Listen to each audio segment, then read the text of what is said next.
नमस्कार प्रेक्षकांनो, लग्नानंतर होईलच प्रेमच्या पुढील भागात आपल्याला असं पाहायला मिळतं की आता या ठिकाणी काव्य आणि रम्या किचनमध्ये काम करत असतात। तेव्हा आता काव्य सुद्धा किचनमध्ये काम करते, तर आता त्या ठिकाणी नेमका काव्याचा फोन वाजतो। तर लगेच फोन वाजत असताना रम्या म्हणते, हे घे तुझा फोन वाजतोय। तेव्हा ती रम्या तिच्या हातात फोन घेते। तेव्हा आता काव्य म्हणते, तुला नाही सांगितलं ना का माझा फोन हातात नको घेऊ म्हणून, तू का माझ्या फोनला हात लावतेस।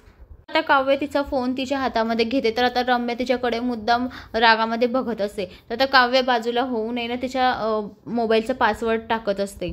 तिच्या मोबाईलचा पासवर्ड टाकत असताना आता रम्या आता गुपचाप चोरून तो पासवर्ड बघत असते की काय नेमका काय पासवर्ड टाकते आहे काव्य हे चेक करत असते ती, आणि तो नंबर ती लक्षात ठेवते आणि लक्षात ठेवून ती तिथून किचनमधनं निघून जाते। पण काव्याला माहीत नसते की रम्याने तिचा पासवर्ड चोरून पाहिलेला आहे म्हणून।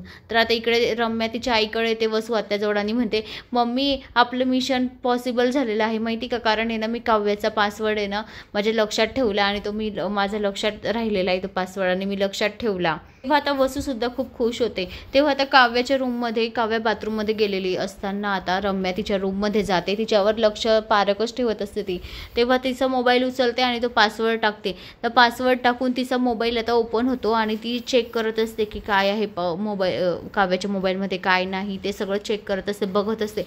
तेवढ्यातच आता तिथून नंदिनी फिरकत असते, नंदिनी जात असते। तर नंदिनीला दिसतं की हा काव्याचा फोन आहे आणि रम्याच्या हातात काय करतो आहे।